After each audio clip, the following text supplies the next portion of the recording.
A woman of Galilee, a lake lies still at the beginning of the day. The Sea of Galilee, they called it, though it is really a wide freshwater lake cradled among low hills, and in the early morning its surface lies almost perfectly smooth. The light comes slowly. First a paleness in the east, then a warmth, then the first long reflections laid across the water like threads of gold. Fishing boats rest near the stony shore. The air smells of water and reeds and wood smoke from the small fires of the town. It is very quiet at that hour, the faint lap of water against the hulls of the boats, the slow creak of a mooring rope, a single bird somewhere beginning the morning. Low voices, far off, not yet fully awake. There is no hurry in a morning like this. The light takes its time, and the day has not yet asked anything of anyone. It was into a world of such mornings that the woman of this story was born, a world unhurried, warm, and very old. If you stood on that shore and waited, you would see the town wake by slow degrees. A shutter opening here, a thread of smoke rising there, a man walking down to the water to look at the sky and judge the day. The hills across the lake turning from grey to violet to gold as the sun found them, one after another, the way a hand might smooth a wrinkled cloth.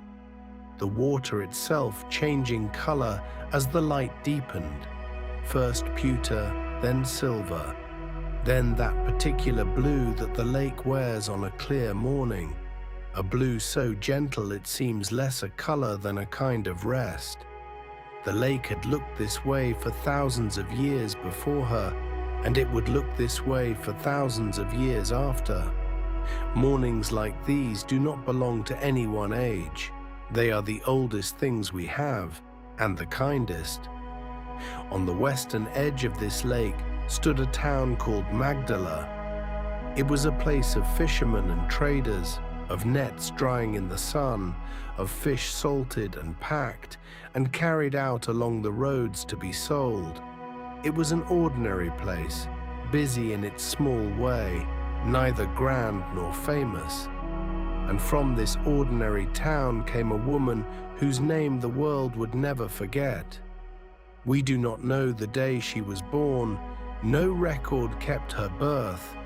We do not know her mother's face or her father's trade, or whether she had brothers and sisters who ran with her along the shore when she was small.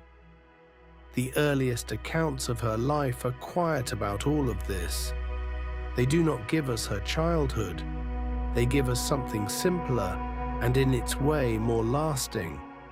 They give us a woman from Galilee who became a follower of a teacher named Jesus of Nazareth, and who, in the end, stood closer to the heart of the story than almost anyone else. She did not begin as a ruler, or a scholar, or a person of rank. She was not one of the chosen 12 who walked at the center of the teacher's circle.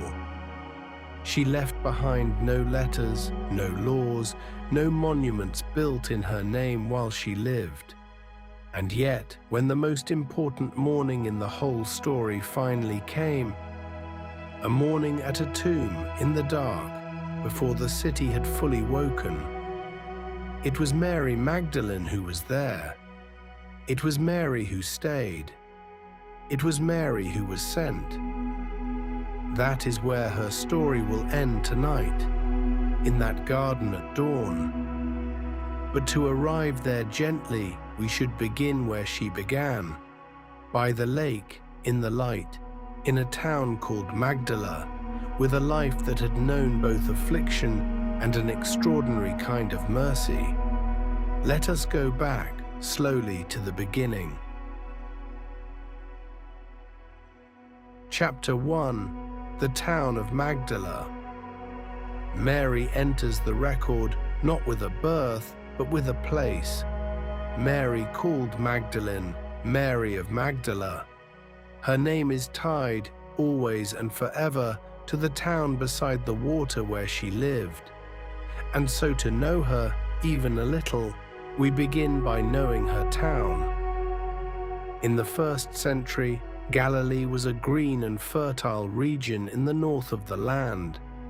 It was a country of small hills and broad valleys, of olive groves and wheat fields, of villages tucked among the slopes and the wide blue lake at its heart. Magdala sat on the lake's western shore, close enough to hear the water at night. It lived, as so many lakeside towns do, by fishing. Boats went out in the cool of the evening and the dark before dawn. Nets were cast and drawn, mended and dried. The catch was carried up from the shore, and much of it was salted and preserved, packed into vessels, and sent out along the roads to markets near and far. The fishing itself was patient work, and it followed the moods of the lake.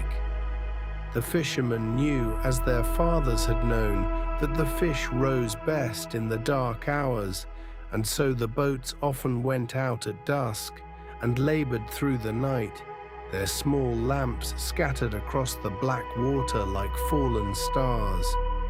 There were different nets for different work. The small casting net a man threw alone from the shallows, spinning it out over the water in a wide circle, and the long dragnets that took a whole crew to manage, drawn slowly between boats or hauled up onto the shore with the whole catch, silver and leaping inside. When the boats came in at dawn, the work was only half done. The catch had to be sorted, the good from the poor, and the nets, always the nets, had to be washed and mended and spread in the sun to dry. For a torn net was a hungry week. It was slow, repetitive, honest labor, the same motions performed 10,000 times across a lifetime, and there was a kind of peace in it, the peace of hands that know their task so well the mind is free to wander out across the water. Magdala had grown modestly prosperous on this trade. Its salted fish was known well beyond the lake. Some say it traveled as far as the great cities of the coast, and farther still. The town had its harbor, its warehouses, its market street, its craftsmen, and it had at its heart, like every Jewish town of Galilee, its synagogue. And here we may pause on a gentle wonder from our own time. For many centuries the town of Magdala lay lost beneath the earth, its stones buried, its streets forgotten. And then, not so many years ago, in our own generation, workers digging on that quiet shore uncovered it again. Streets and houses, and most marvelous of all, a small stone synagogue from the very century in which Mary lived, its floors and benches still in place, with a carved stone at its center bearing images of the great temple far away in Jerusalem. It is possible, no one can say more than possible, that Mary herself once sat within those walls, on those benches, hearing the scriptures read in the language of her people. The town that gave her its name kept, all those centuries, a room she may have prayed in, waiting under the soil to be found. It was a working town. The mornings smelled of fish and salt and lake water. The days were filled with the ordinary labors of an ordinary place. The hauling of nets, the bargaining in the market, the carrying of water, the grinding of grain, the small, endless tasks of keeping a household alive. Over it all lay the warmth of the Galilean sun, and the slow turning of the seasons, and the rhythms of a faith that shaped every week and every year. And the seasons of that country were gentle ones, by and large. Winter brought the rains, and the hills around the lake turned a deep and startling green, and wildflowers ran along the slopes in drifts of red and gold. Spring was the season of harvest in the valleys and of the great pilgrim feasts. Summer lay long and warm and dry over the land, the grass fading to amber on the hills, the lake holding its blue. And autumn came softly with the gathering of olives and grapes, and the first clouds building again in the west, promising the early rains. A person who lived her whole life beside that lake would come to know these turnings the way she knew her own breathing, would know by the light on the water and the color of the hills and the smell of the wind exactly where the year stood. Time in such a place was not counted so much as felt, for this was a Jewish land, and its life turned on the calendar of its faith. At the center of each town stood the synagogue, where the people gathered to hear the scriptures read and explained, to pray, and to keep the memory of their God alive in the saying of ancient words. Far to the south, in Jerusalem, stood the temple, the great house of worship that was the beating heart of the whole nation's faith, the place toward which prayers were turned and to which pilgrims traveled at the appointed feasts. The week was crowned by the Sabbath, the day of rest, when work was set aside and the lamps were lit and the household drew together in quiet. Mary grew up inside this rhythm, as natural to her as breathing. Picture one such Sabbath evening in Magdala, for it is worth seeing gently. The sun going down over the western hills behind the town, and the last boats long since drawn up on the shore, for no boat would go out this night. The bustle of the market fallen still, in house after house, the lamps being lit as the daylight failed, small clay lamps with their little tongues of flame, and the smell of the Sabbath meal prepared before sundown, filling the small rooms, the ancient blessings spoken over bread and wine, words that grandmothers had spoken and their grandmothers before them, back and back beyond memory. And then the long, quiet evening, the whole town at rest together, no work in any hand, nothing required of anyone until the stars of the next evening appeared. A whole community, once every week, simply stopping, laying down its labor as one lays down a burden at the end of a road, and resting in the presence of its God. Whatever else Mary's early life held, it held hundreds of such evenings, and they would have shaped her the way water shapes stone, slowly, gently, and forever. The name of her town would travel further than the town itself. Magdala is thought to come from an old word meaning a tower, and in time the little fishing settlement would be remembered less for any tower or any trade than for one woman who once walked its shore. Long after the boats had rotted and the markets had fallen silent, the name would live on, spoken in 1,000 languages, carved into the stone of churches, painted onto walls in distant lands, attached forever to a single human life. But none of that could be guessed in her own day. In her own day, she was simply a woman of Magdala, going about the ordinary business of an ordinary town, with no sign yet of the long road that lay ahead of her. And what of the thing she had been freed from, the 7 demons of which the oldest account speaks? We are not meant to picture it too precisely, for the account does not. The number 7, in the language of that world, carried a sense of fullness, of completeness. To say 7 was to say that whatever had bound her utterly, leaving no corner of her untouched. Hers had been no small or passing trouble. It had been a deep and total affliction, and so the freedom that came to her was a deep and total freedom. Not the mending of a small thing, but the giving back of a whole life. Perhaps that is why she followed as she did, with a devotion that nothing afterward could shake. She had been given everything back. She knew exactly what she had been spared, but the land was not free. Above the synagogue and the temple, above the markets and the fishing fleets, lay the wide shadow of Rome. Galilee in those years was ruled by a man named Herod Antipas, a local ruler who held his power only because the great empire of Rome allowed it. The people paid their taxes.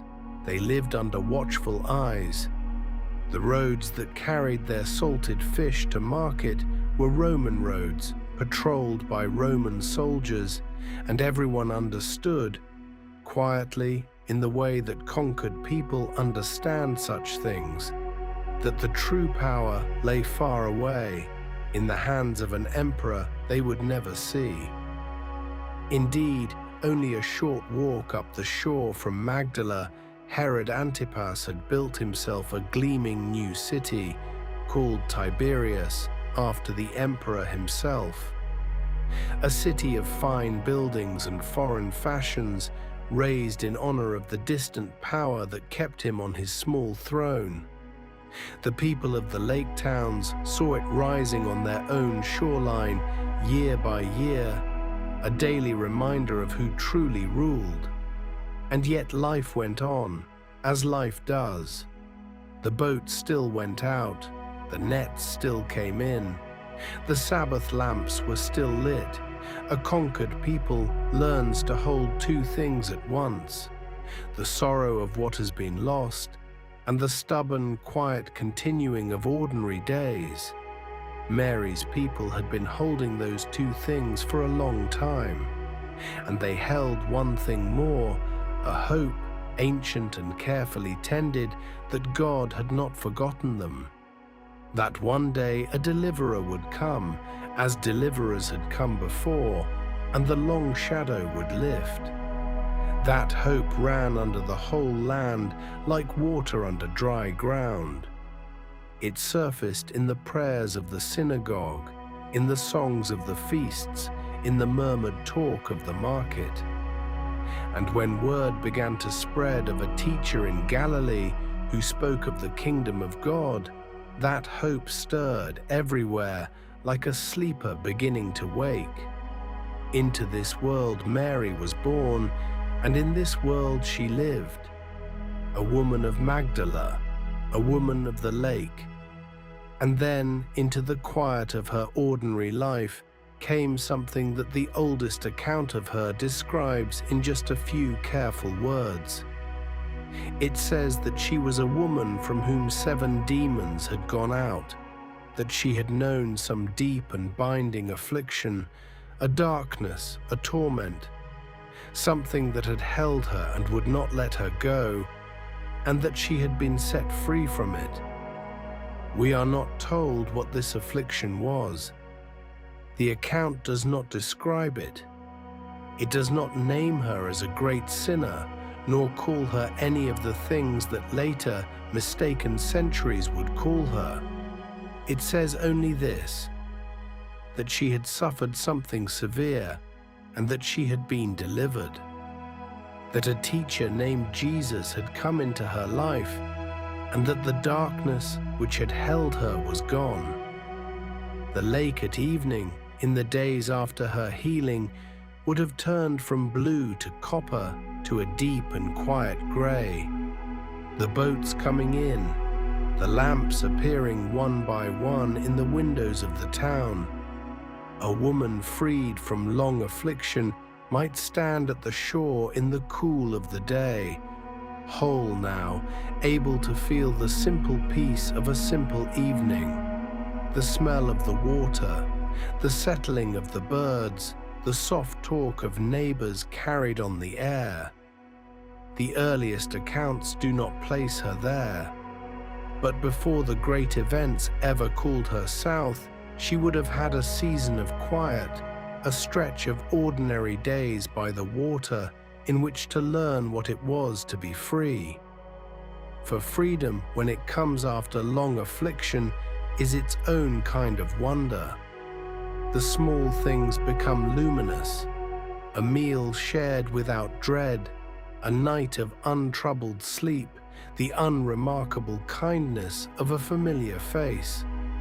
Perhaps it was in such quiet days that her devotion took root, not in a single dramatic moment, but slowly, the way light gathers before the dawn, until following the teacher became simply the truest thing she could do. Think, for a moment, of what that would have meant in such a town. A person marked by torment of that kind would have been feared, perhaps, or pitied, or quietly avoided.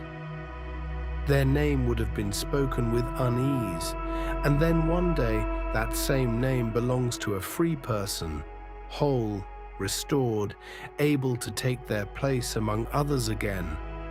Whatever her life had been before, it was changed.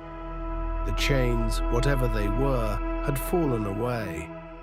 And out of gratitude, or wonder, or a love she could not have named, Mary did not return quietly to her old life by the lake. Instead, she followed. Chapter 2, A Disciple on the Road.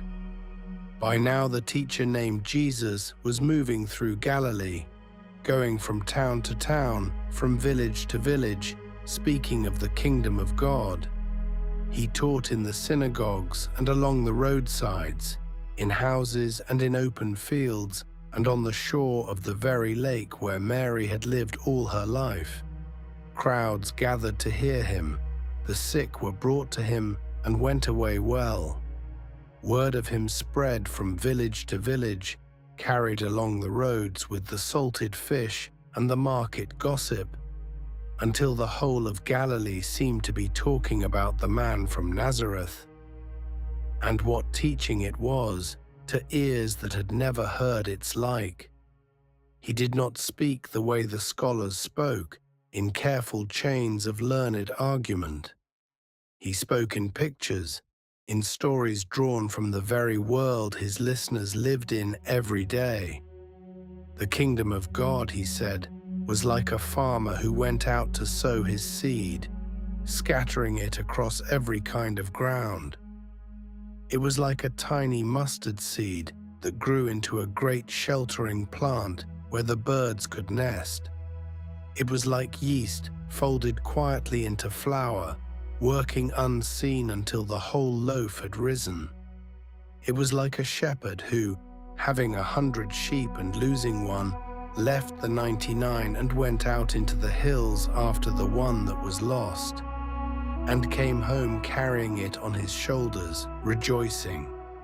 He told his listeners to look at the birds who neither sowed nor reaped and yet were fed, to consider the wild flowers of the field, which neither toiled nor spun, and yet were clothed more gloriously than kings.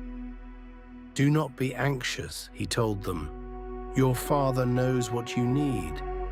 Imagine hearing such words for the first time, spoken in your own dialect, in images taken from your own shoreline and your own fields, and hearing them perhaps, as Mary heard them, with the memory of a long darkness still fresh, and the wonder of deliverance still new, a shepherd who goes after the one lost sheep, a God who counts the sparrows.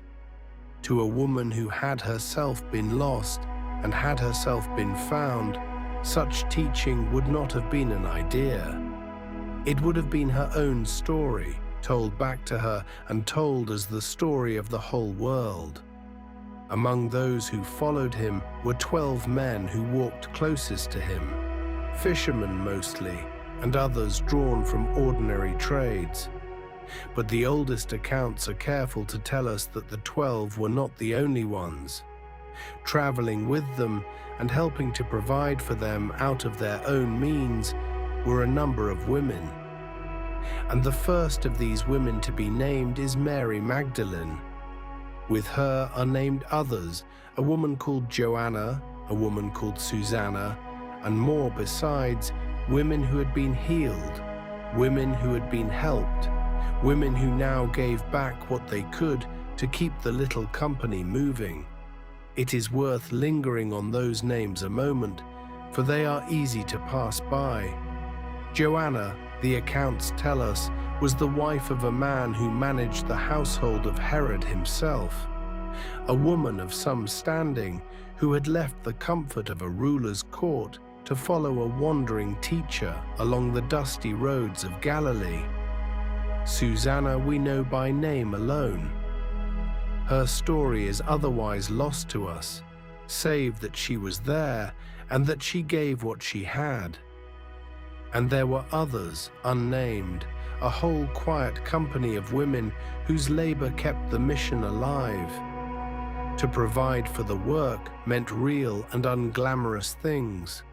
Food bought and prepared, lodging arranged, coins drawn from one's own purse to feed a band of travelers who owned little and earned nothing. It was faithful, daily, hidden work. And Mary was at the heart of it. Pause on that gently, for it is easy to pass over.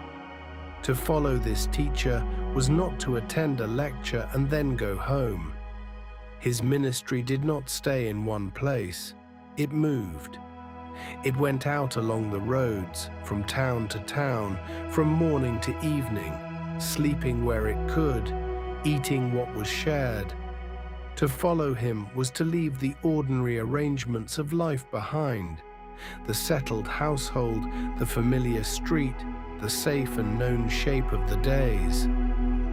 It meant the dust of the road on your feet and the open sky overhead. It meant displacement.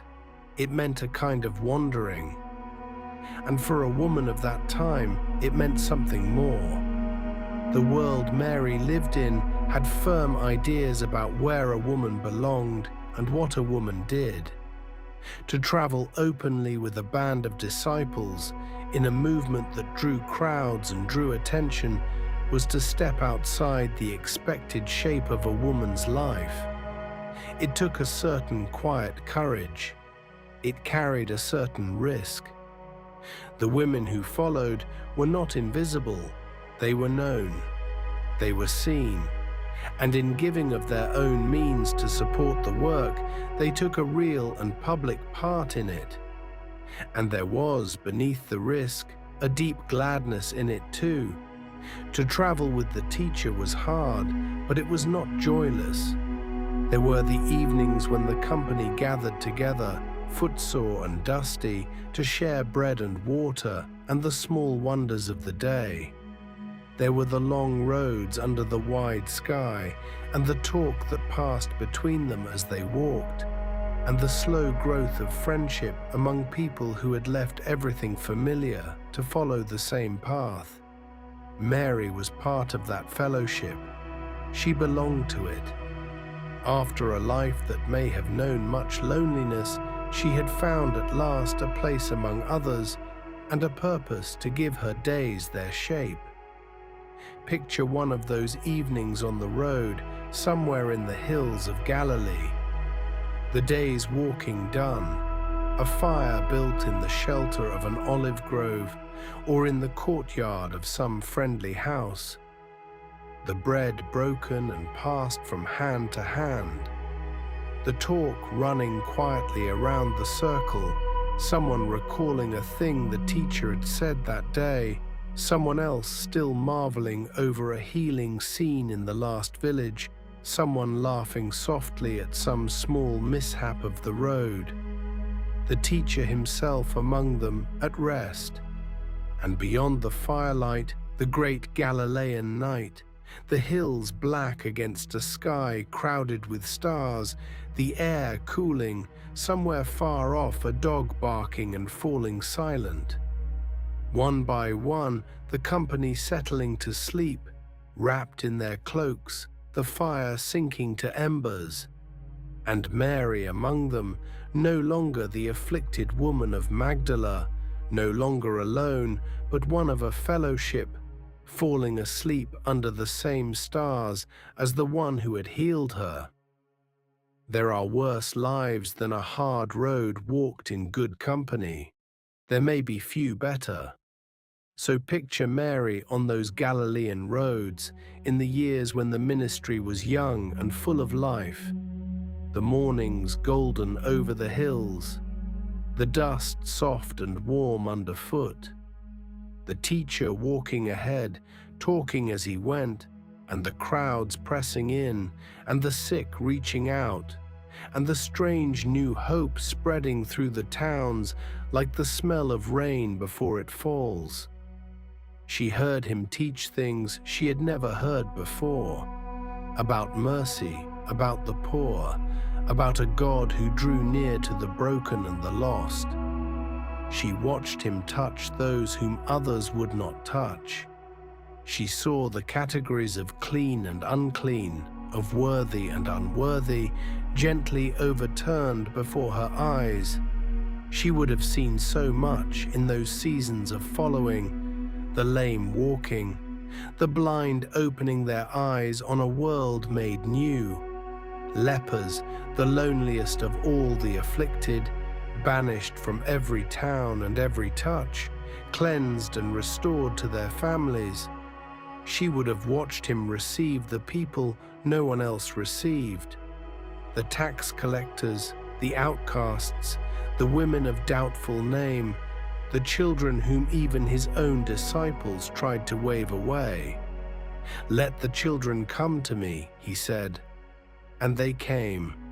Mary saw all of it, day after day, town after town, a slow procession of mercy moving through Galilee, and every healing she witnessed must have echoed, somewhere within her, the healing that had been her own.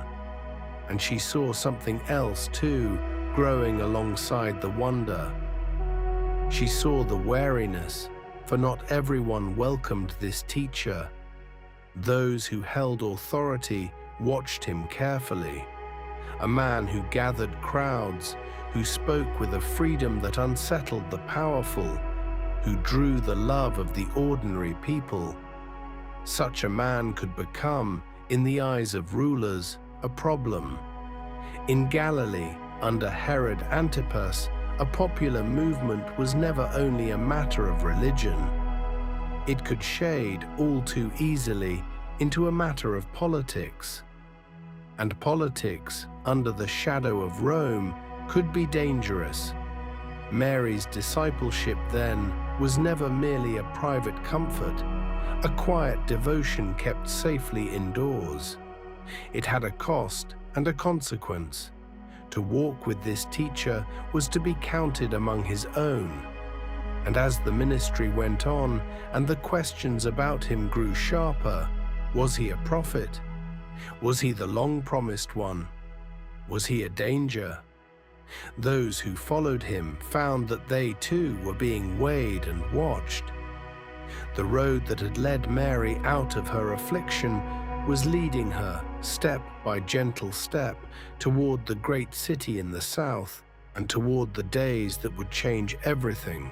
And somewhere in that great press of people moved a small company from Galilee, a teacher and his closest followers, and the women who had come with them from the north, and Mary of Magdala among them. They were not important people in the eyes of the city. They were pilgrims, like thousands of others, come up for the feast. No one watching the crowds would have marked them out, and yet the days that were about to unfold around this small and unremarkable company would be remembered and retold, and held sacred long after the great and powerful of that city had been forgotten. Into this crowded, watchful, expectant city came the teacher from Galilee, and with him his disciples, and among them the women who had followed from the north, and among those women Mary of Magdala. The oldest accounts do not place her at every scene of those days. They do not record her words in the temple courts. They do not show her arguing with the priests or the scholars. For much of what now unfolded, she stands quietly in the background, present but unnamed, one face among the faithful. But the city was moving toward a crisis, and it moved quickly. The teacher's words in the temple, his growing fame, the love of the crowds for him, all of it sharpened the unease of those in power. Quiet decisions were taken, quiet arrangements were made, and one night in a garden outside the walls, the teacher was arrested. It happened in the dark, on the slope of the Mount of Olives, in an olive grove called Gethsemane, where he had gone with his closest companions to pray after the evening meal. The accounts tell us he prayed there in great anguish while his friends, worn out with sorrow, slept. And then came the torches through the trees, and the armed men, and the betrayal. One of his own 12, greeting him with a kiss to mark him out. There was a brief flare of resistance, quickly quieted by the teacher himself. And then the disciples scattered into the night, everyone, and he was led away bound, down the hillside and into the city, alone. After that, the machinery of authority moved with terrible speed. He was brought before the temple leaders who held the religious power, and then before the Roman governor, Pontius Pilate, who held the power of life and death. The charges shifted and gathered. The crowd that had welcomed him days before was not the crowd that pressed around him now. And by the morning, the verdict had been given, and the sentence was the one that Rome reserved for those it wished to make an example of: crucifixion. Here we must walk softly, for this is the heavy part of the story, and we will not linger in its cruelty. It is enough to say that the man who had healed Mary, the teacher who had drawn the crowds by the lake, the one in whom so many had placed so much hope, was now condemned as a criminal and led out of the city to die. The movement that had seemed so full of life appeared, in those hours, to be collapsing under the joined weight of the religious authorities and the Roman state, and his followers had to decide, each of them, where they would stand. Many drew back, many hid. The danger was real, and fear is a powerful thing, and no one should be too quick to judge those who slipped into the shadows in such an hour. But not everyone withdrew.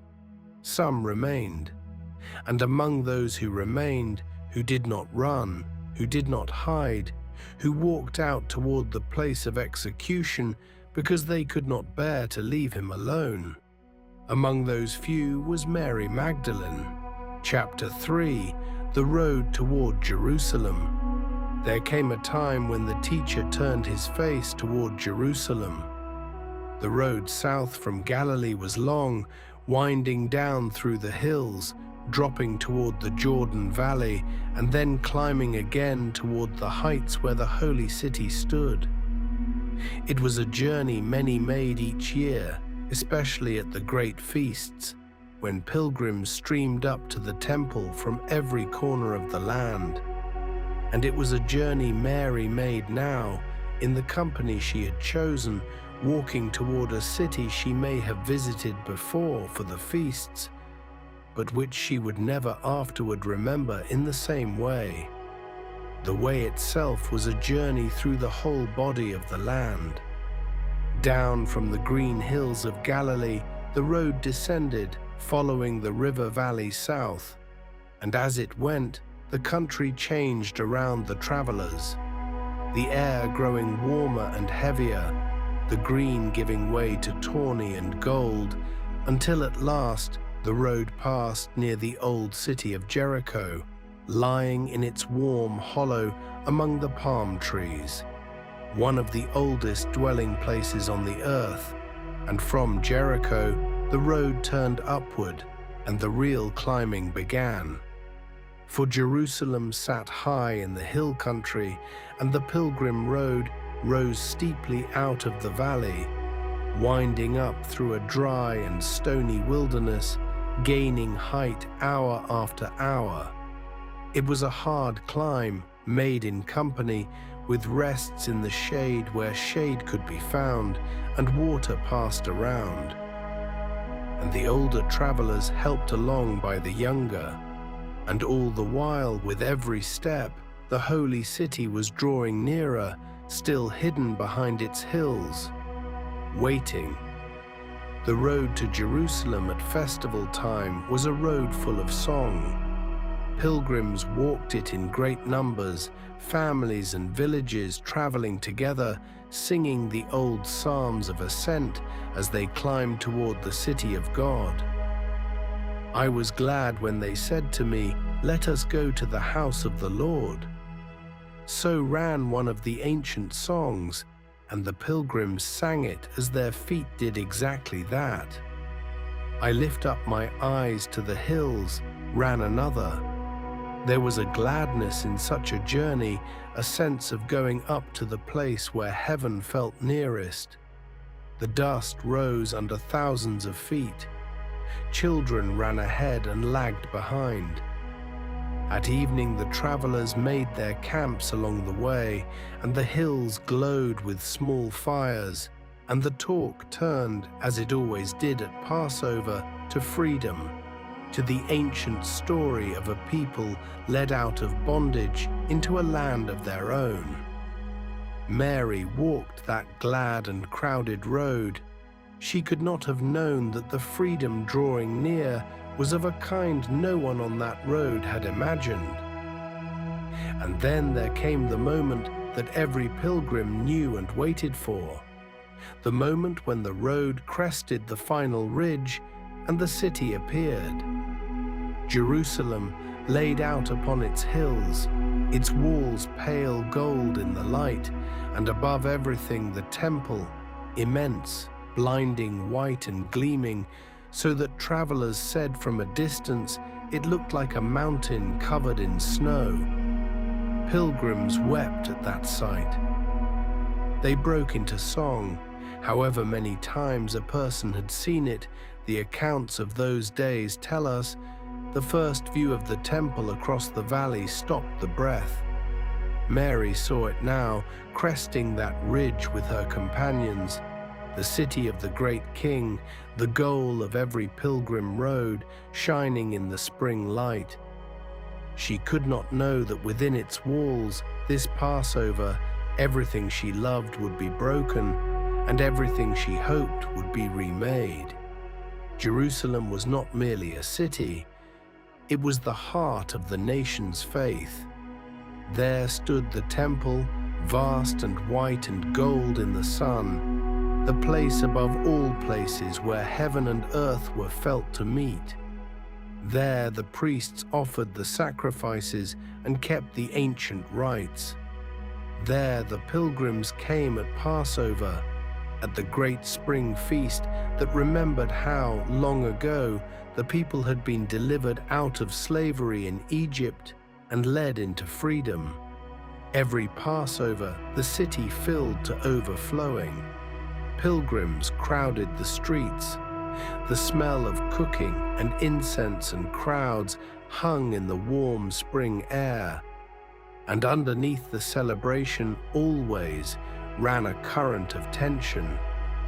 For Passover was a feast of freedom, and Rome did not love feasts of freedom.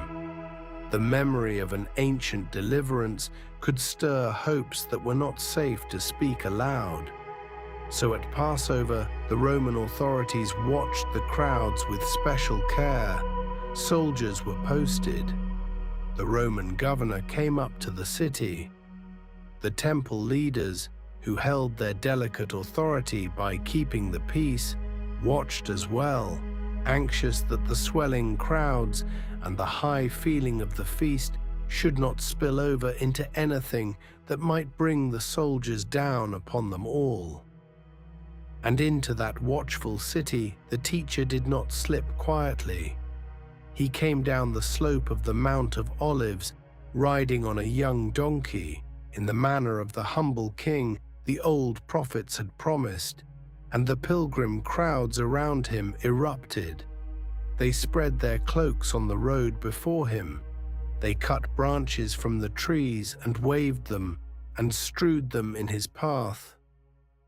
Hosanna, they cried, an old word of festival joy, a shout of welcome and of hope. Blessed is he who comes in the name of the Lord. For a little while, on that bright road down the hillside, with the whole city spread out before them, it must have seemed to those who loved him that everything they had hoped was coming true at last, and coming true in gladness. Mary was somewhere in that company, in that noise and color and joy. Hold the picture gently, for it is the last bright picture for a while. The teacher on the colt, the branches waving, the songs rising, the golden city opening its gates. The city in those crowded days had a texture all its own. The narrow streets ran thick with pilgrims and traders. Many languages murmured together, for Jews had come from far-off lands to keep the feast in the holy city. The smoke of countless fires rose into the spring sky, and the great temple lifted above it all, its stones catching the light, drawing every eye upward. It was a place of beauty and devotion and deep feeling, and also of crowding and watchfulness, and a quiet tension that ran beneath everything like a taut and trembling string.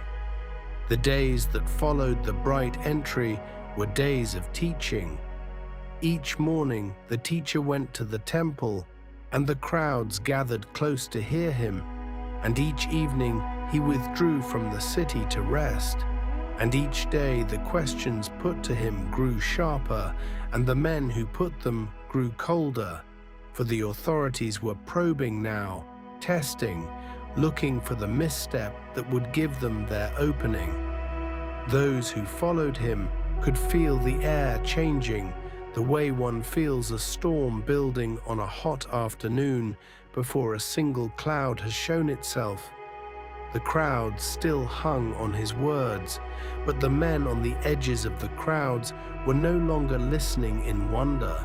They were listening in another way entirely. Chapter 4, At the Cross. Outside the walls of Jerusalem, there was a low rise of ground, a place of execution where the Romans carried out their grim public work. It was a hard place, deliberately visible, set where passers-by would see and remember and be warned. And it was there, on a spring day around the year 30, that the teacher from Galilee was crucified. We will not dwell on the manner of it. You know in your heart the weight of what it was. It was meant to be slow and public and shaming, the empire's way of writing its power across a human body for all the world to read. The condemned were exposed to the eyes of the city. The soldiers kept their watch. The hours passed under the open sky, and the followers of the teacher, those who had so loved him, had now to bear the unbearable sight of his suffering, or else to look away and be gone. Most of the men who had walked closest to him were not there. Fear had scattered them, or grief, or both. But the accounts tell us that a small group of women stood near the cross, keeping their painful vigil, and that Mary Magdalene was among them. They did not have the power to stop what was happening. They could not free him, or shield him or undo the verdict. They could only stay. And so they stayed. She was not entirely alone in her staying. The accounts name other women beside her at that place, among them another Mary, and the mother of 2 of the disciples, and in one telling, the mother of Jesus himself, with the beloved disciple at her side. A small knot of the faithful, mostly women, kept that hard vigil together while the rest of the world looked away. They could do nothing but witness. Yet witness, in the end, was the one thing that mattered, for what they saw with their own eyes would become the bedrock of everything that came after. They were not bystanders to the story. They were the keepers of the truth of that day. The hours of that day passed slowly, as such hours do. The accounts tell us that from about midday, a strange darkness came over the whole land and lasted until the middle of the afternoon, as though the sky itself had drawn a veil across the scene. From the cross, the accounts preserve a handful of words, spoken with great difficulty, and among them words of astonishing mercy. A prayer of forgiveness for the very men who had done this, for they did not know what they were doing. A promise to the criminal dying beside him. A word of care spoken to his mother and the beloved disciple, giving them to each other. Whether Mary stood near enough to hear, we are not told. But she was within sight. She kept her eyes on him through the long afternoon. As the darkness lay over the land and the soldiers waited, and the small knot of women held their ground, hour upon hour, until at last, toward the middle of the afternoon, he cried out with a loud voice, and it was finished. And then, the accounts say, a great stillness. The crowds who had come out to watch drifted away, beating their breasts. Even the Roman officer commanding the execution detail, who had watched men die this way many times before, was moved to awe by the manner of this death, and said so aloud. The darkness began to lift toward evening, and still the women stood at their distance, watching, the last of the faithful, unable to help, unable to leave, keeping their vigil to the very end and past it. This is one of the quiet turning points of Mary's whole life, and it is worth resting on it gently, the way you might rest your eyes on a single candle in a dark room. For up until now, to follow the teacher had carried, alongside its risks, a kind of brightness. There had been crowds and wonder and healing, the excitement of a movement on the rise, the hope that something new and great was breaking into the world. But here, at the cross, all of that fell away. There was no crowd to be fed. There were no words by the lake. There was no healing in a village house. There was only an execution and grief, and the long, slow hours of staying near someone you love as he dies. And Mary stayed. That is the heart of it. When discipleship offered nothing but sorrow, when there was no reward left in it and only danger and pain, she did not turn away. Her presence at that place was not a small or decorative thing. It was a kind of faithfulness that asked everything and promised nothing. She saw where he suffered. She saw who else remained. She saw with her own eyes the truth of his death, and that seeing would matter more than anyone could have known on that dark afternoon. There is a particular kind of love that reveals itself only in such hours, a love that has nothing left to gain and everything to lose, and stays anyway. It is not the love of the bright days, the easy days, the days of crowds and wonder. It is the love that remains when the crowds have gone and the wonder has turned to grief. When there is no comfort in staying and no reward and no hope.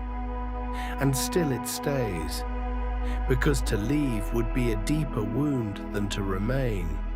That was the love Mary carried to the foot of the cross, and it asked everything of her. For consider the whole great claim that would one day go out from Jerusalem to the ends of the earth, the claim that this man had died and had risen again, rested upon their being witnesses who knew, beyond doubt, that he had truly died. Without witnesses to the death, the story of the empty tomb might have been dismissed as a confusion, a rumor, a mistake. But Mary Magdalene was no distant hearer of second-hand reports. She had been there. She had stood within sight of the cross. She had watched. And because she had watched the death, her later witness to the life would carry a weight that nothing could lift. So she remained until it was finished. She remained as the sky changed and the long day wore toward its end.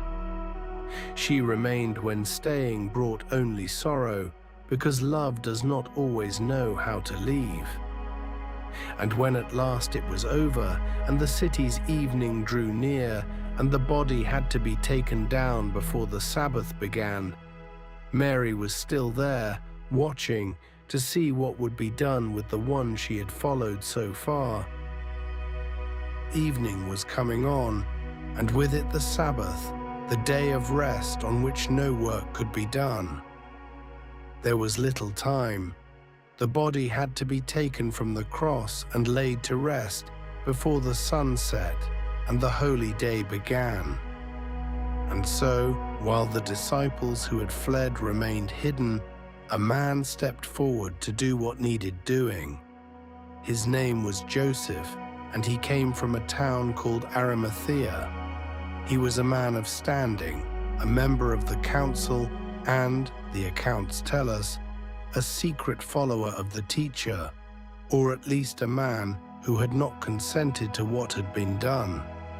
He went to Pilate and asked for the body. It was a brave request in its way, for it meant openly associating himself with a man the state had just executed. But the request was granted, and Joseph took the body down and wrapped it in clean linen, as the burial customs of the people required, and laid it in a tomb that had been cut from the rock. Nor was Joseph entirely alone in that work. One of the accounts tells us that another man of the council came with him, a man named Nicodemus, who had once come to the teacher by night, quietly, with his questions, afraid to be seen. Now, in the most dangerous hour of all, he came in the open, and he brought with him a great weight of myrrh and aloes, a princely quantity of burial spices, far more than custom required. It was as though, having been timid in life, he wished his farewell to be generous beyond measure. Two men of position and reputation, who had everything to lose, did with their own hands the tender, sorrowful work that the teacher's closest friends were too scattered and too afraid to do. They took him down and wrapped him with the spices in the linen and carried him to his rest. Courage, it seems, does not always live where we expect to find it. Sometimes it sleeps in the cautious and the quiet, and wakes only when everything is lost, and wakes then completely.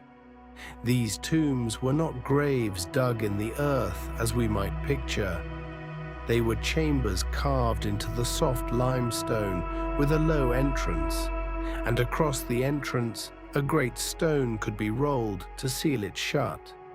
The tomb, one account tells us, stood in a garden near the place of execution, and it was new. No one had ever been laid in it. Into such a tomb the body was laid. and across the entrance the stone was rolled, and the sound of that stone settling into place was, for those who heard it, a sound of endings. And Mary was watching.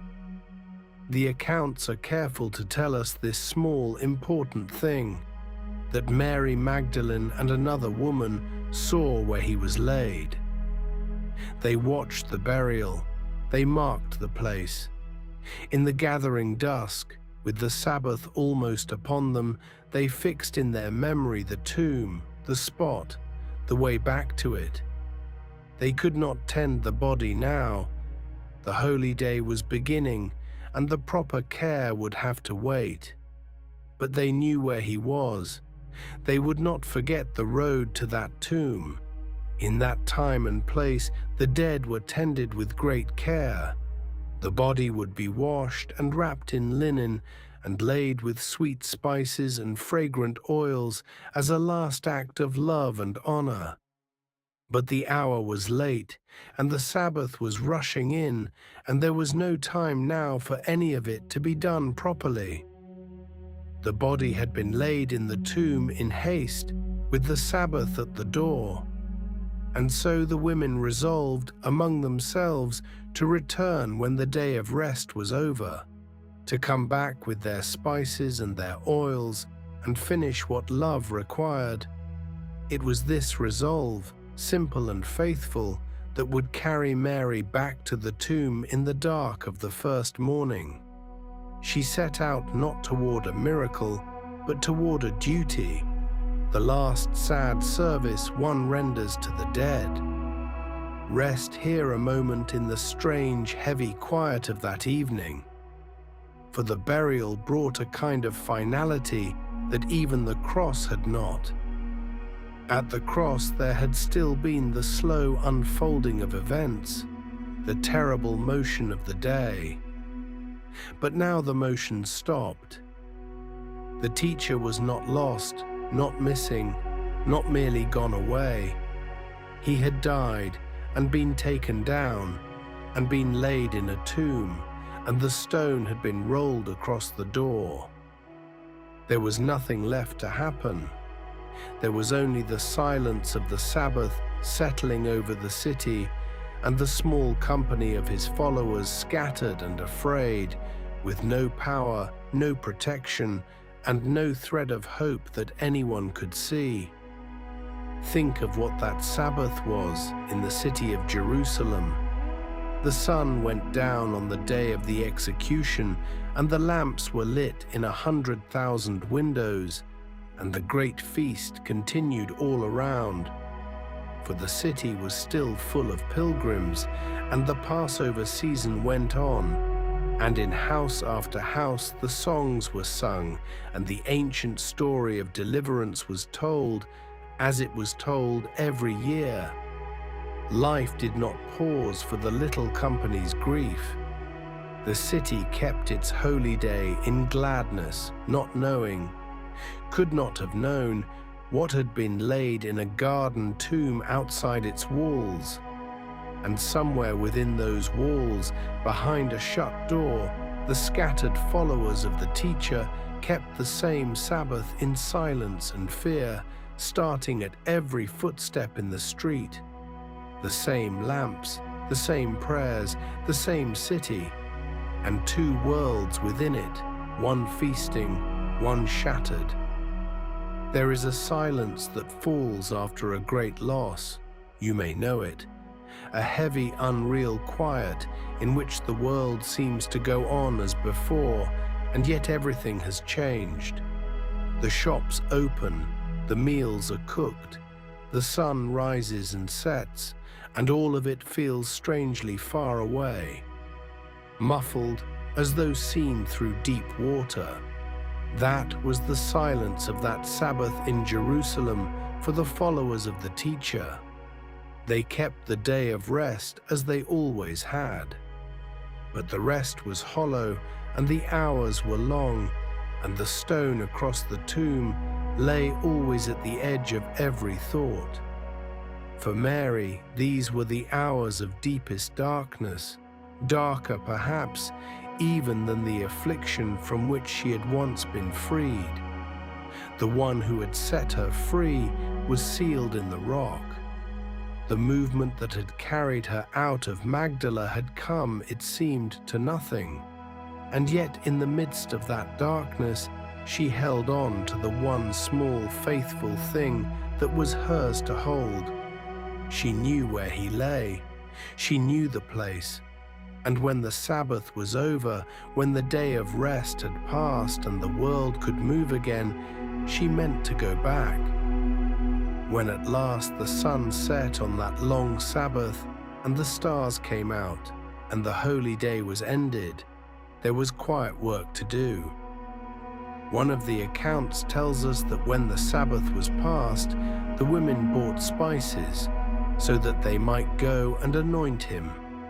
Picture that small, sorrowful errand in the evening streets, the aromatic oils and spices weighed out and paid for, carried home, made ready. Grief has always needed something to do with its hands, and this was what their hands could do. They prepared everything that night and agreed to go at first light. And then there was nothing left but to wait out the dark hours until morning. The last night, though none of them knew it, of the old world. It is a tender thing, this faithfulness of hers, that even when there was no hope left, she still wished to perform the last small acts of love, to come with spices and tend the body and honor the dead. She did not know, as she waited through that long Sabbath, that her faithfulness was carrying her toward the most astonishing morning the world had ever known. She knew only that she would return, and so, when the first light of the first day of the week began to gray the eastern sky, while the city still slept and the dew still lay on the stones, Mary of Magdala set out once more along the road to the tomb. Chapter 6. The First Witness. It was still dark when she came. The accounts are careful to keep that detail, and it is worth holding gently. It was still dark. The Sabbath had passed, and now it was the first day of the week, the morning we would come to call the first Easter, though no one walking the road that hour could have known what name it would carry. The sky in the east was only just beginning to pale. The air was cool and still. The town slept, and along the quiet road came a grieving woman, carrying what she had brought to tend the dead, walking toward a sealed tomb in the half-light before dawn. The streets she passed through were empty, here and there perhaps a first lamp. The smell of last night's fires gone cold, a bird trying a note or two against the silence. Outside the gate, the path ran on toward the garden, grey in the grey light, the dew heavy on the grass, everything colourless and hushed, the way the world is in the last hour before sunrise. If she thought of anything as she walked, the accounts do not tell us. Perhaps only of the practical sorrow ahead of her, and of the one great obstacle in her path, the question the other women were asking among themselves on that same road: who will roll away the stone for us? It was far too heavy for their hands. They went anyway. Love does not always wait for its problems to be solved before setting out. Sometimes it simply walks toward the stone and trusts. But the tomb was not as she had left it. The great stone that had been rolled across the entrance had been moved away. The dark mouth of the chamber stood open, and Mary, seeing this, was filled not with joy but with alarm, for of course she did not yet understand. The first meaning that came to her was the natural one, the fearful one, that the body had been taken, that even this last resting place had been disturbed, that the final act of honor she had come to perform had been stolen from her and from him. So she ran. She ran back through the waking streets to find the disciples, to Simon Peter and to another, the one whom the teacher loved. And she told them, breathless, that the Lord had been taken from the tomb and that she did not know where they had laid him. There is no triumph yet in her voice, only grief and confusion. The empty tomb in that first moment did not look like victory. It looked like one more loss heaped upon all the others. The two disciples ran to see for themselves, ran together through the early streets, the account says, and the younger outran the older and reached the tomb first, but stopped at its mouth and only stooped to look in. And then Peter came up behind him, breathless, and went straight inside in the headlong way that was always his. They came to the tomb, and they looked in, and they saw the linen cloths lying there, the account notes with strange care in their places, the cloth that had covered his head folded by itself, and the place where the body had been, now empty. No robbers strip a body and leave the wrappings folded. Something was here that did not fit the fearful explanation. And then, the account tells us this plainly, they went back to their own homes. They had seen, but they did not yet understand, and there was nothing more for them to do, and so they returned. But Mary did not return. Mary stayed. And here, in her staying, the most beautiful scene of the whole story quietly unfolds. The men had come and gone. The morning was growing lighter, and Mary remained outside the tomb, weeping. She had followed him from Galilee. She had stood near the cross. She had watched the burial. She had come back in the dark, and now even his body seemed lost to her, and she wept, alone, in a garden at dawn. Through her tears, she stooped and looked into the tomb, and the account tells of figures in white who asked her why she was weeping, and she gave them the only answer her grief could give, that they had taken away her Lord, and she did not know where they had laid him. Then she turned around, and there, in the garden, in the new light, stood someone she did not recognize. She supposed him to be the gardener. He asked her why she wept and whom she was looking for, and she, still inside her sorrow, still searching for the dead, begged him, if he had carried the body away, to tell her where it lay so that she might go and care for it. And then he spoke her name, just her name, Mary. One word, in a voice she knew better than any voice in the world. And in that single word, the whole of her grief turned over and became something else entirely. She knew him. It was the teacher. It was the one she had followed, the one she had watched die, the one she had come to mourn. Alive, standing before her in the dawn, speaking her name as he had always spoken it. Recognition came to her not through argument, not through proof, not through any reasoning at all, but through the sound of her own name on his lips. She answered him with a single word of her own.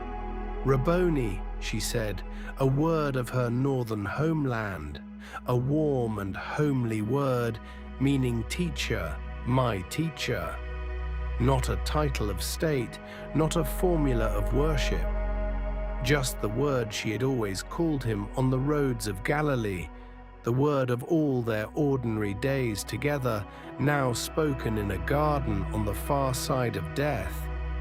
2 words passed between them in that first moment of the new world, her name and his. It was enough. It has been enough for those who love this scene for 2,000 years. Let that gentle thing rest in the quiet of the room for a moment, that she was found not by understanding him, but by being known by him. That when she could not recognize him through her tears, he reached her by calling her by name. And there is a quiet loveliness too in her mistake, that she took him for the gardener. Many who have pondered this scene across the centuries have smiled gently at it and said she was not entirely wrong, for the story of the world in the old telling began in a garden, with a gardener walking in the cool of the day. And here, in a garden in the cool of the day, the new story was beginning. Her confusion held a truth deeper than she knew. The painters of later ages loved this moment above almost all others and painted it 1,000 times. The risen one and the kneeling woman, the morning light, the garden, and they gave the scene a name from his next words to her. For he told her gently not to cling to him, not to hold him there, because he had not yet ascended, and because she had somewhere to go and something to carry. Even the reunion, you see, was already ascending. Consider how fitting it is that she, of all people, should be the first, not because she was the most learned, or the most powerful, or the highest in rank among his followers. She was first for a simpler reason. She was there. She had not let go. While others, in their fear and grief, had returned to their homes, she had stayed in the garden, unwilling to leave even an empty tomb. And it was to the one who stayed that the risen Lord first showed himself. Faithfulness was its own quiet doorway, and she had walked through it without knowing where it led. And then he gave her something to do. He did not keep her there. He sent her back to the others to carry the news. "Go to my brothers," he told her, "and tell them." And so Mary Magdalene, the woman of Magdala, the one who had been freed from torment, the one who had followed and watched and waited and wept, became the first person ever sent to carry the news that he was risen. The greatest message in the history of the world did not first reach the apostles through kings or priests or soldiers or scholars. It came to them through Mary. She went to them and said the words that have echoed down every century since. "I have seen the Lord." Picture her going back along the same path she had walked in darkness such a little while before, the same gate, the same streets, but the whole world changed around her. The sun fully risen now, the city stirring, and she carrying within her a knowledge that no human being had ever carried before. The road out had been the road of a mourner. The road back was the road of a herald. Every step of it was the same ground, and every step of it was new. We can suppose, though the accounts do not dwell on it, how those words were received. A grieving woman hurrying back through the waking streets to a room full of frightened men, telling them that the one they had watched die was alive, and that she had spoken with him in a garden. Such news is not easily believed. In another of the old accounts, when the women brought word of the empty tomb, their report seemed to the others like an idle tale, and they would not believe it. Mary carried a message almost too great to be received, but she carried it all the same, whether or not it was believed at first, because she had seen. And what a person has truly seen, they cannot unsee. The doubt of others could not undo the mourning she had lived through. This is why, in the long memory of the Church, she was given a title that sets her apart, a title carried by no other woman and by few people at all. They called her the Apostle to the Apostles, not one of the chosen 12. The tradition is careful about that. But the one who was sent to those who would become the great witnesses of the faith, the one who carried the first word of the resurrection to the very men who would carry it to the world. She stood at the threshold of the new beginning, and she was the first across it.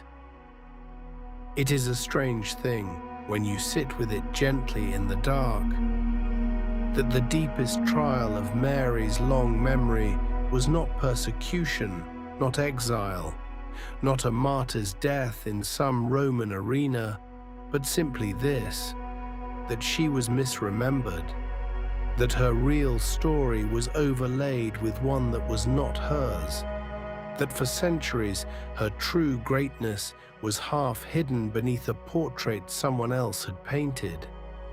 And yet, beneath all the confusion, beneath all the legend and the mistaken devotion, the one essential thing was never lost.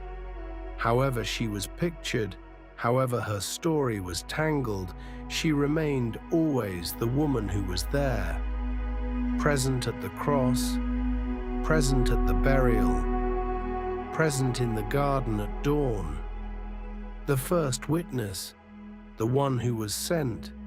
And it is worth pausing, too, to feel the strange mercy in that endurance. For if even a woman so central to the story could be misremembered for centuries and still, in the end, be seen rightly again, then perhaps no true thing is ever truly lost.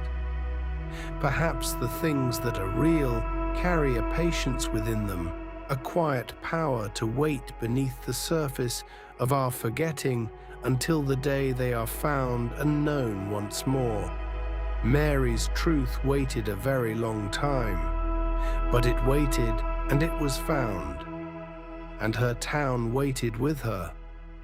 Remember that little wonder from the first chapter of our story, that in our own generation the buried streets of Magdala came up out of the earth again, and with them the small stone synagogue of her own century, its benches still in their places.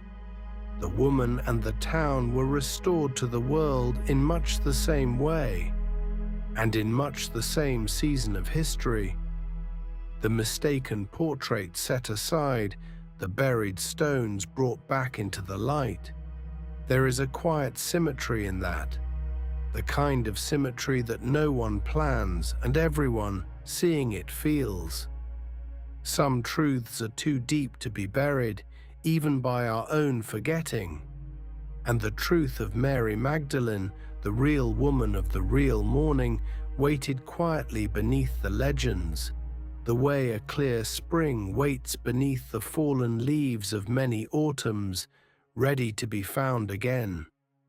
Chapter 7. Memory, Mistaken Memory and Silence. After that morning in the garden, the accounts grow quiet about Mary Magdalene. She has done the thing that history remembers her for. She has carried the news.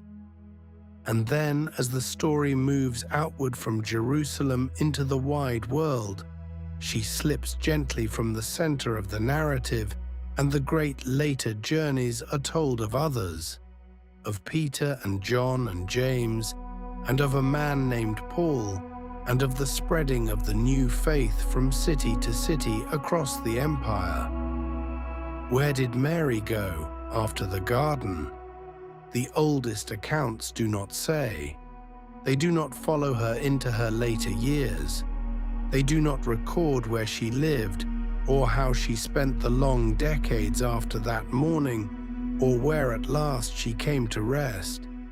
And into that silence, as into all such silences, later ages poured their stories. In the Christian East, A gentle tradition grew that Mary spent her later years in the city of Ephesus, far across the sea in Asia Minor, near the community that gathered around John the Apostle. In the Christian West, especially in the south of what is now France, other traditions took root, tales of Mary traveling across the Mediterranean and ending her days there in prayer and solitude. These stories shaped churches and shrines and pilgrimages. They gave the faithful places to go and ways to remember her, but the careful heart knows to hold them lightly as later flowerings of devotion rather than as records from her own time. The plain truth is that we do not know where Mary Magdalene spent her final years, and that not knowing is part of her story. Among the loveliest of the old traditions is one that is told to this day, especially in the Christian East and often retold at Easter. It says that Mary, being a woman of some means, traveled after the resurrection even to Rome itself, and came before the Emperor Tiberius and told him of the risen Lord. And the emperor scoffed and said that a man could no more rise from the dead than the egg in her hand could turn red. And the egg, so the story goes, turned red in her hand. It is a legend, not a record. The careful heart holds it as lightly as all the rest. But it is a legend with a long and gentle afterlife. For it is said to be one reason why, to this day in many lands, eggs are dyed red and given at Easter. A little scarlet echo passed from hand to hand each spring of the woman who carried the news. Whether or not it happened so, the story remembers something true about her, that she told what she had seen and told it fearlessly, and told it to anyone, even to an emperor. In the medieval West, the tales grew fuller still. The most beloved of them told how Mary, with companions, was set adrift on the sea in a boat without oars or sail, and how the boat was carried safely across the whole Mediterranean to the shores of southern Gaul, the land we now call Provence, in the south of France. There, the stories said, she preached the new faith and then withdrew into the wild hills, to a high cave in a mountain ridge where she passed her last 30 years in prayer and contemplation, alone with God. Pilgrims have climbed to that cave, called La Sainte Baume, for many hundreds of years, up through a dark and ancient forest to the cliff face where the sanctuary hides. And in the green hills of Burgundy, the great abbey church of Vézelay rose in her honor and became one of the mightiest pilgrim destinations of the Middle Ages, a starting point of the long roads to Compostela, its hilltop basilica filled with light. None of this can be traced back to her own century. All of it testifies to something else, to how deeply she was loved and how many hearts in how many lands wanted to believe that she had once walked among them. There was, though, another kind of silence that fell over her memory, and this one was not merely the silence of lost facts, but the deeper trouble of mistaken ones. For over the long centuries, in the western part of the church, Mary of Magdala came to be muddled together with other women in the gospel accounts. She was confused with an unnamed woman known for her sins, and with another woman entirely, a Mary from a town called Bethany. Three separate figures were quietly folded into one, and the one who emerged from that folding was given a story that did not belong to her, the story of a great sinner, even a woman of the streets weeping in repentance. And so for many hundreds of years, in countless paintings and sermons and songs, Mary Magdalene was pictured this way: penitent, fallen, redeemed from a shameful past. It became one of the most familiar images in all of Western art. And yet the earliest accounts of her say no such thing. They never call her a sinner of that kind. They never name such a past. What they actually tell us is something quite different and quite clear: that she was a woman who had been healed, that she became a faithful disciple, that she helped to support the work with her own means, that she stood by the cross, that she watched the burial, and that she was the first to witness the resurrection. How did the confusion begin? Much of it can be traced to a single sermon. Near the end of the 6th century, a pope named Gregory the Great preached upon the Gospels and, almost in passing, wove 3 separate women into one: the Magdalene, the unnamed sinful woman, and Mary of Bethany, and called the figure he had made a penitent. He did not do it out of malice. He was reaching, as preachers do, for a moving picture of repentance and mercy. But the picture took hold. It spread from his sermon into the imagination of the whole Western Church, and there it hardened. And for more than 1,000 years it shaped how Mary Magdalene was seen. The Christian East never made that mistake.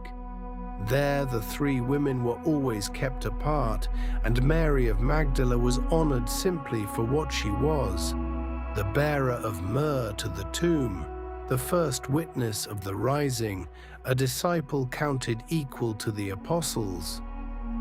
And in time the West, too, came to see her more clearly. In the 20th century, the Church quietly set the old identification aside. In the great renewal of the Church's calendar in the year 1969, the readings and prayers for her feast were changed. The old label of penitent was laid down, and the gospel appointed for her day became, at last, the account of the garden and the empty tomb. The women the centuries had merged were distinguished once again. The penitent of 1,000 paintings gave way, slowly, in the official memory of the Church, to the faithful disciple the Gospels had always described. It was a long correction, unfolding across many lifetimes.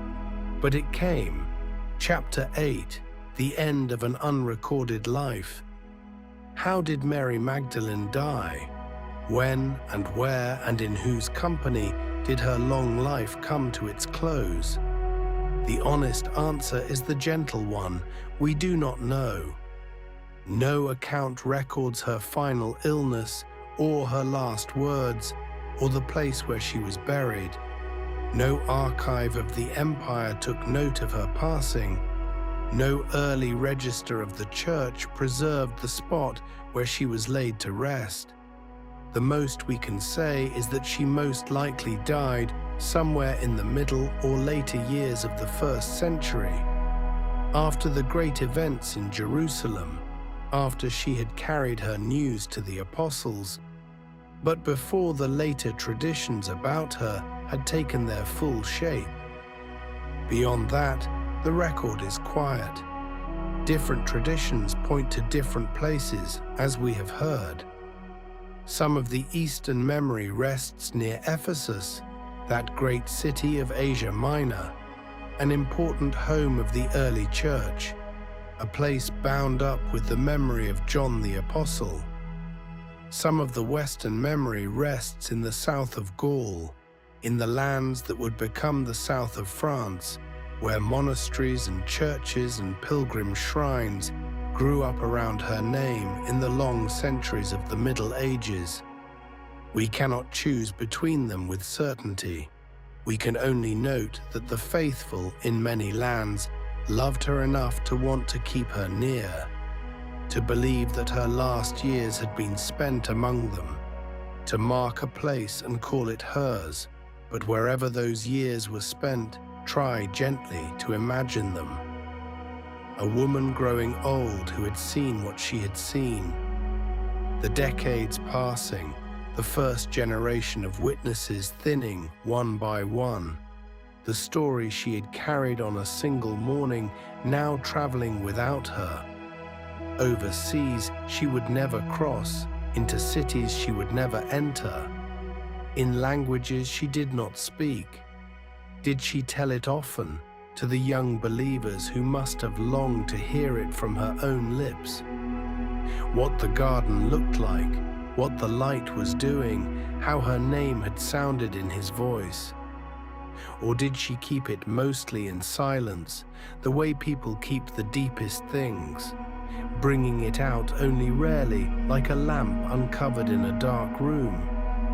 We cannot know, but it is not hard to picture her at evening, near the end of a long life, in Ephesus or in Gaul, or in some place no tradition remembered at all, watching the light fade over water or over hills, and returning as the old return to the great moments of their youth, to a garden at dawn, and a voice and her own name. And so, where the lives of so many of the famous end with a dramatic scene, a final speech, a martyr's courage, a deathbed surrounded by mourners and remembered in detail, Mary's life simply grows quiet and then is quiet altogether. There is no prison cell. There is no trial before a tyrant. There is no arena, no executioner, no bishop standing over her body to record her passing for the ages. Her death is, as her childhood was, hidden from us. It happened somewhere, in some year, in some manner that no one wrote down. And then she was gone. And perhaps there is something right about that hiddenness, something that suits her. She had never sought the center of the stage. Her whole life, as we have it, is a life of quiet presence rather than loud achievement. It seems fitting, then, that her ending should be quiet too, that she should slip from the story as gently as the dawn slips into full morning, without trumpet or proclamation, leaving behind not a monument but a memory, and not a grand tomb but a single shining morning that the world has never been able to forget. But here is the gentle truth that makes that hiddenness bearable, even beautiful. The importance of Mary Magdalene was never going to rest on the manner of her death. It rests on a single morning. It does not matter in the end that we cannot find her grave, because what the world remembers her for is not the place where her life ended, but the place where she stood when the new life began. At the mouth of an empty tomb, in a garden, at dawn, the first to hear her own name spoken by the risen Lord. She died as one of the very earliest of all the witnesses. She died having been named, in the oldest accounts, as a true disciple. She died having seen the cross and the burial and the empty tomb, and having carried the news to those who would carry it onward to the whole world. Her death is historically quiet, but the morning she was sent has never grown quiet at all, and never will. Chapter 9, Apostle to the Apostles. Mary Magdalene belongs to the very earliest layer of Christian memory, older than the great cathedrals, older than the long lists of saints, older than nearly everything the later church would build. She was honored not because some council or inquiry centuries on examined her life and declared her holy.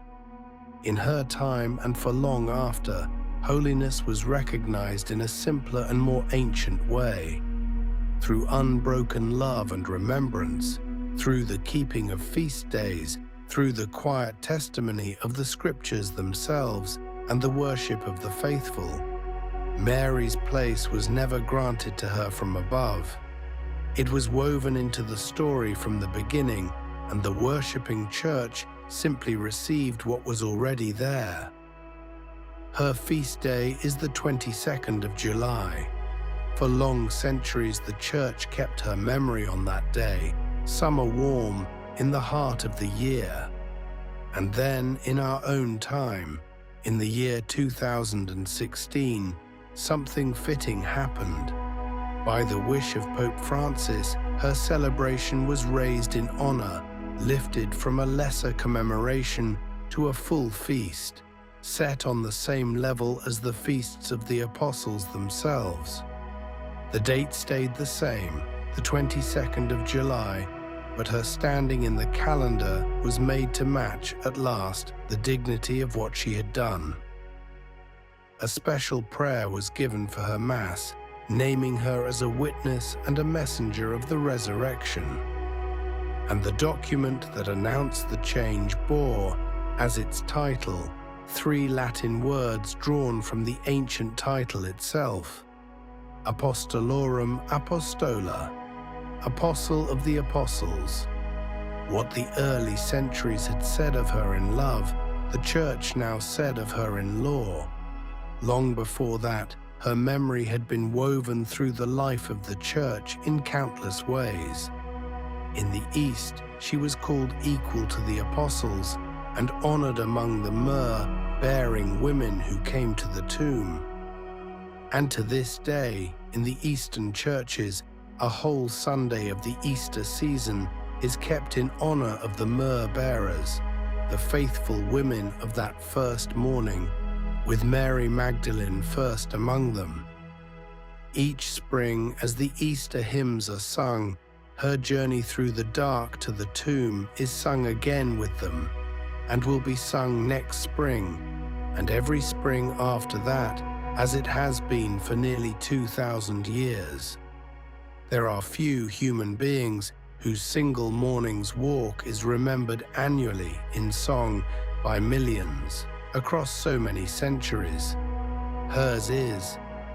In the West, great shrines rose in her name, and pilgrims journeyed to them across the centuries, to the abbey at Vézelay in the green hills of Burgundy, and to the high cave of La Sainte-Baume in the south of France, where an old tradition said she had passed her last years in prayer and solitude. Painters returned to her again and again, drawn to her tears and her devotion, to the vigil at the cross, to the jar of ointment, above all to the garden and the dawn and the moment of her turning. Perfumers and apothecaries took her as their patron. For the jar of fragrant ointment she was so often shown carrying, penitents claimed her, and contemplatives, and all who had ever been lost and then found again. Countless churches were dedicated under her name, in great cities and in small villages, in lands she never saw and could never have imagined. Colleges bear her name in old university towns, and countless women, generation after generation, century after century, have been given her name at their christening. Madeleine, Magdalena, Madalena, Madeleine, Malin, so that the name of the little fishing town by the lake is spoken somewhere in the world, in one form or another, every single day, and has been for a very long time. Her name became one of the most beloved in the whole great company of the saints. This was not the invention of a new Mary. It was the clearing away of the old confusions and the lifting up of what had always, quietly, been true. The Church looked again at the oldest accounts, set aside the centuries of mistaken portraits, and saw her plainly, saw the disciple, the faithful one, the first witness, and honored her for exactly that.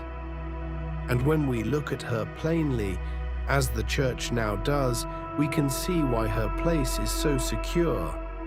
Think of all that she was a witness to, gathered together. She was a witness to healing, for she had known a deep affliction and had been set free from it. She was a witness to discipleship, for she had followed the teacher through Galilee and given of her own means to support his work. She was a witness to suffering, for she had stood near the cross when standing there was dangerous and brought no comfort at all. She was a witness to death and burial, for she had watched where he was laid and marked the place in her memory. And she was a witness, the first witness to the resurrection, for she had met the risen Lord in the garden and been sent to tell the others. Healing, discipleship, suffering, burial, rising. She is present at every link in that chain. She runs like a single faithful thread through the whole of it, from the affliction at the beginning to the glory at the end. That is why she is one of the most important women in all of Christian history. Not because later ages dressed her story up in drama and legend, but because the very oldest memory of all places her exactly at the hinge of everything, at the turning point between sorrow and joy, between the cross and the empty tomb, between Friday's darkness and the light of the first day of the week. There is a comfort in this for any of us who have ever felt small or overlooked or unsure of our place. The Church's first and greatest witness to its central joy was not a person of rank or office or learning. She was a woman from a fishing town, once afflicted, often misunderstood, whose whole greatness lay in her faithfulness, in showing up, in standing fast, in staying near. If that could be enough for Mary of Magdala, then perhaps the quiet faithfulness of ordinary lives counts for far more than the world supposes. Apostle to the apostles, the one who was sent to those who would be sent, the first to carry the news. It is a quiet kind of greatness, hers, a greatness made not of power, but of presence, not of speaking, but of staying, not of being chosen for honor, but of being there, faithfully, when almost everyone else had gone. And perhaps that is the kind of greatness most of us can understand, and even in our own small ways, hope to share. Chapter 10, a closing reflection. Let us draw the story gently toward its rest, the way the day draws toward evening, without hurry, letting the light grow soft. Mary's life, as the record gives it to us, begins with a wound. We are not told of her childhood by the lake, the games she played, the first time she heard the teacher's voice, the faces of those who may have feared her in the days of her affliction. The oldest accounts pass all of that by. They tell us only that she had been bound by something dark and that she had been set free. And then, this is the whole of it really, then she followed. And her following carried her through the great places and great moments of the story, through the towns of Galilee and the dusty roads to Jerusalem, through the crowded streets of the city at Passover, out to the hard ground beyond the walls where the cross was raised, to the rock-cut tomb where the stone was rolled into place, back again in the dark of the first morning, and into the garden where the risen Lord spoke her name. Her life moves through the whole landscape of those days, past the synagogue and the temple and the Roman power, past Peter and John and Joseph of Arimathea and all the women who followed, past every great institution and every great figure of that world. And yet, at each of those decisive moments, notice how she is described. She is not shown as powerful. She is not shown commanding or ruling or arguing or winning. She is shown again and again as simply present. Present in the ministry, walking the roads. Present at the cross when staying cost everything and gained nothing. Present at the burial, watching where he was laid. Present at the tomb before dawn while the city slept. Present even in her sorrow, even in her not yet understanding, weeping in the garden before joy broke over her. Present. That is the word for Mary Magdalene. She was the one who was there. And maybe that is why her memory has lasted so long and survived so much. Survived the confusions and the mistaken legends and the centuries of half-remembering. Because in the end, the thing she did was not complicated, and it is not far from any of us. She stayed. When others drew back, she stayed. When there was no reward in staying, she stayed. When all she could do was be present in another's suffering, she was present. And because she stayed, she was there at the dawn. She was there when the stone was found rolled away. She was there to hear her name. She was the first to know, and the first to be sent, and the first to say the words that changed the world. She came to the tomb that morning looking for the dead. She came carrying spices and grief, expecting only to perform the last sad offices of love. And she found, instead of death, life, and instead of an ending, ascending. She came looking for a body to mourn, and she was given a message to carry. That is the great turn at the heart of her story, and perhaps at the heart of every story of hope, that we so often go searching for one thing in the dark, and are met instead by something far greater than we knew how to look for. There is a quiet kind of peace in her story, for it tells us, without ever raising its voice, that the most important things are often the gentlest. Being present, staying near, keeping faith through the dark hours, trusting that the morning will come even when the night seems endless.